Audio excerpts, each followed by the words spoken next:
वो बूढ़ा आज फिर अपने मुलाजिम से उलझ रहा था। आंधी आने वाली है और फिर बारिश। मेरा तजर्बा भी है और मुझे दिखाई भी दे रहा है। कहाँ बाबा जी, मैं बाहर से आ रहा हूँ। बाहर तेज धूप है और हवा बंद है, मुलाजिम ने जोर देकर कहा। बूढ़ा चिल्लाकर बोला, मैंने वो पत्तों की शाख तेजी से हिलती महसूस की है जो रोशनदान से नजर आती है। वो तो वापडा वाले बिजली के तार मुरम्मत कर रहे थे तो इस दरख्त की कुछ टहनियां काटी गई हैं, मगर बूढ़े ने तो बस एक रट लगा रखी थी और ये रट पिछले 2 सालों से जारी थी। अब तो मुलाजिम भी शदीद जिच हो गया था। बाबा जी, मैं आपकी शिकायत साहब को लगाऊंगा। मेरा काम आपको मौसम का हाल बताना नहीं है।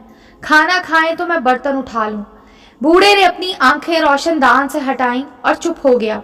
ये बूढ़ा जवानी में तो चिड़चिड़ा ना था, इससे बढ़कर खुश मिजाज और हंसमुख शायद ही पूरे खानदान में कोई हो। खुश लिबास, मिलनसार ऑफिसर। शादी के बाद अपनी पसंद का घर बनवाया, हर कमरे में खिड़कियों और रोशनदानों का खास एहतमाम करवाया। ऐसा रोशन और हवादार घर मिसाली लगता था। फिर एक एक करके 4 बेटों की शादियां हुई तो यही घर छोटा पड़ गया। इसको और इसकी बीवी को सहन के पार वाला कमरा मिला। कुछ अरसा बाद नौकरी के सिलसिले में 2 बेटे मुल्क से बाहर और छोटा बेटा दूसरे शहर मुंतकिल हो गया। अब घर में एक बेटे के बीवी बच्चे ही रहते थे, मगर घर मजीद छोटा हो गया था। खैर, ये दोनों मियाँ बीवी अपने कमरे में अपनी दुनिया बसाए रखते। बूढ़ा तब तक जवान था कि जब तक इसकी रफीके कार जिंदगी की दौड़ में इसका साथ ना छोड़ गई। बीवी की अचानक मौत के सदमे ने इसकी कमर झुका दी। खुराक और सेहत का ख्याल करने वाली तो चली गई। कुछ ही अरसे बाद बूढ़े पर फालिज का हमला हुआ और वो बिस्तर से जा लगा। अब इसकी देखभाल के लिए एक नौकर रख दिया गया जो खाने और सफाई का ख्याल रखता। कभी कभार बूढ़े की फरमाइश पर व्हील चेयर पर घर से बाहर घुमाने भी ले जाता। फिर एक दिन जब मुलाजिम का ध्यान मोबाइल में था तो बूढ़े की व्हील चेयर खंबे से जा टकराई। बूढ़ा जमीन पर गिरा और इसे कई चोटें आईं। क्या मालूम था कि ये चोटें तो ठीक हो जाएंगी, मगर इनकी सजा इतनी शदीद और मुस्तकिल होगी। इसके बाहर जाने पर पाबंदी लगा दी गई। बिस्तर पर लेटे लेटे बूढ़े को कमरे का एक एक कोना और नक्श हिफ्ज हो चुका था। बेजान चीजें तो बदलने में काफी वक्त लेती हैं, वो भी तो इन्हीं बेजान ईंटों की तरह साकिन था।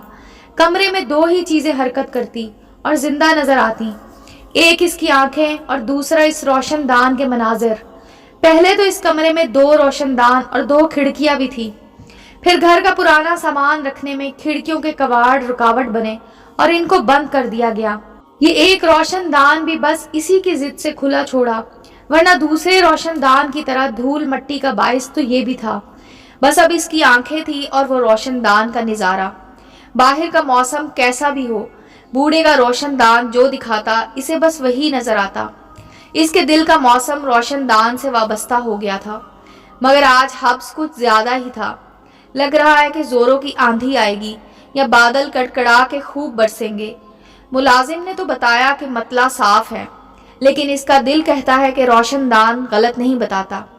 उम्मीद है दोस्तों स्टोरी अच्छी लगी होगी। चैनल को लाइक और सब्सक्राइब करें और बेल आइकॉन का बटन दबाना मत भूलें ताकि हर नए आने वाली स्टोरी का नोटिफिकेशन आपको मिल सके। मिलते हैं अगली स्टोरी के साथ।